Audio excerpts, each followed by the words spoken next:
చాలా దురదృష్టకర సంఘటన.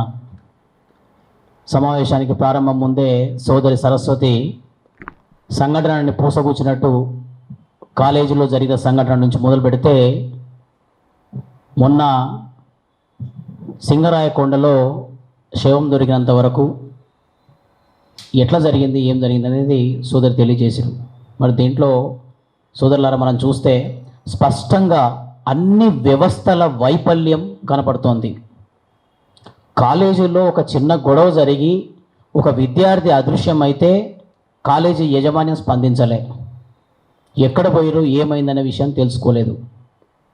విద్యార్థుల మధ్యన బెదిరింపులు జరుగుతుంటే అక్కడ కౌన్సిలింగ్ చేసే వ్యవస్థ లేదు, వాళ్ళని సర్ది చెప్పే వ్యవస్థ లేదు.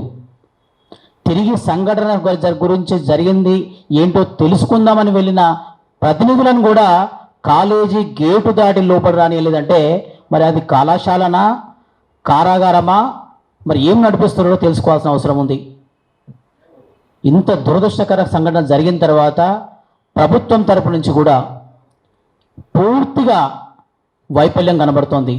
పోలీసు వ్యవస్థ ఇప్పుడున్న సాంకేతిక ప్రకారం ఆ రోజు అదృశ్యమైన రాహుల్ వెంటనే తన మొబైల్ని ఆ డాటాను ఒకవేళ చెక్ చేసినా అప్పుడే వెంటనే సీరియస్గా ఎంక్వైరీ మొదలుపెట్టినా మనకు ఫలితం వేరే రకంగా ఉండేది. మరి ఈరోజు ఒక కుటుంబం కలలు చింద్రమైనవి, ఒక కుటుంబం భవిష్యత్తు, ఇది ఒక రాహుల్ భవిష్యత్తే కాదు. ఇంతకుముందు దాస్ సురేష్ గారు చెప్పినట్టు 70 లక్షల మంది విద్యార్థుల భవిష్యత్తుకు సంబంధించింది, వాళ్ళ బ్రతుకు సంబంధించింది. విద్యార్థులారా, సోదరులారా, మీరు అందరూ కూడా గమనించాలి. ఇక్కడ ఈ సంఘటన రాహుల్కు జరిగితే ఏం జరిగిందో రేపొద్దున మనలో ఎవరికైనా ఏం జరిగినా ఈ వ్యవస్థలన్నీ కూడా అణుగారిన బిడ్డల పట్ల ఇంతే నిర్లక్ష్య వైఖరి చూపెడతాయి. ప్రభుత్వాల వైఖరి, పోలీసు వ్యవస్థ వైఖరి, మనం ఎన్నుకున్న ప్రజాప్రతినిధులు ఇప్పటికైనా సరే ప్రభుత్వాన్ని మేము ఈ విషయం పైన పారదర్శకంగా ఒక ఉన్నత స్థాయి విచారణ జరిపించాలని కోరుతున్నాం. అలాగే ఆర్థికంగా చాలా వెనుకబడిన కుటుంబానికి ఎన్నో కలలు కానీ తమ బిడ్డ ఉన్నత ఉద్యోగానికి వస్తాడు, రేపు పొద్దున మా కుటుంబాన్ని బాగుపరుస్తారు, మా భవిష్యత్తు బాగుపడుతుందేమో అని కలలు కన్నా తల్లిదండ్రుల కలను చిదిమేసిన సంఘటన కాబట్టి ఆ తల్లిదండ్రులకు ఇప్పుడు ఉన్న ఫలంగా ₹1 కోటి ఎక్స్గ్రేషియా ప్రకటించి వాళ్ళకు అందజేయాలని చెప్పేసి కూడా ఈ వేదిక ద్వారా మేము డిమాండ్ చేస్తున్నాం. అలాగే 70 లక్షల విద్యార్థులు చదువుతున్న తెలంగాణలో, తెలంగాణ అంటే ఆదర్శం, ప్రజాపాలన, మేము దేశానికి ఆదర్శం అంటాం. మరి దేనికి ఆదర్శం ముఖ్యమంత్రి గారు? విద్యార్థులు ఇట్లా అదృశ్యం అయితే పట్టించుకోకపోవడం మీద ఆదర్శమా? కాలేజీలు పట్టించుకోవడం ఆదర్శమా? మీ వ్యవస్థల వైఫల్యాలు అది ఆదర్శమా? మీరు సమాధానం చెప్పాలి. ఇక్కడ చదువుతున్న విద్యార్థులందరికీ కూడా, తల్లిదండ్రులందరూ కూడా మనం గమనించాలి. మనం ఎవరిని ఎన్నుకుంటున్నాం, మన పట్ల వ్యవస్థలు ఎట్లా ప్రవర్తిస్తున్నాయో. చిన్న విషయాన్ని కూడా భూతోద్దంలో చూపించే మీడియాలు ఇంత పెద్ద సంఘటనని పట్టించుకొని పరిస్థితులు ఉన్నాయి. నెల రోజులు అవుతోంది, ఏ మీడియాలో కనిపించదు, ఏ పత్రికలు రాయవు.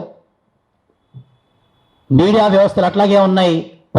మనం ఎన్నుకున్న ప్రజాప్రతినిధులు అట్లా ఉన్నారు.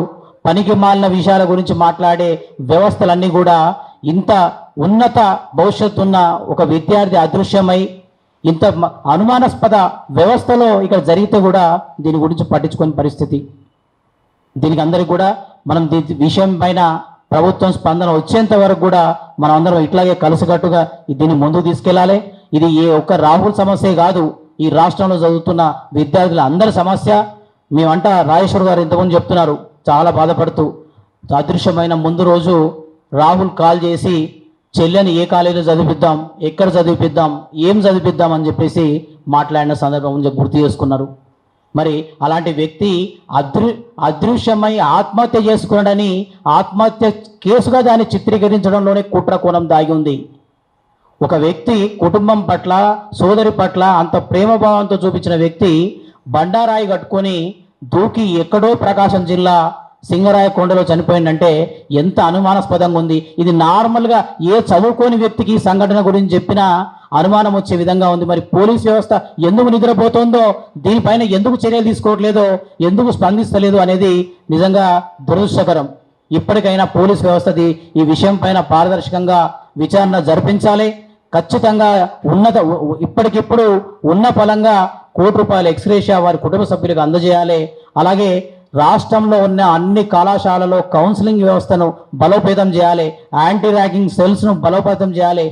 సంఘటన చిన్న అవాంఛనీయ సంఘటన జరిగినా దానికి సంబంధించిన వ్యవహారాన్ని అంతా కూడా కాలేజీలోనే కౌన్సిలింగ్ ఇచ్చే వ్యవస్థలు బలోపేతం చేయాలని చెప్పేసి ఈ వేదిక ద్వారా తెలియజేస్తూ, అమ్మ రాజేశ్వర్ గారు మీకు మీ కుటుంబ సభ్యులకు ఎప్పుడు కూడా మేము అండదండగా ఉంటాం, మీ వెంట మేము ఉంటాం, మీరు అధైర్యపడాల్సిన అవసరం లేదని చెప్పేసి మరొకసారి తెలియజేస్తూ సెలవు.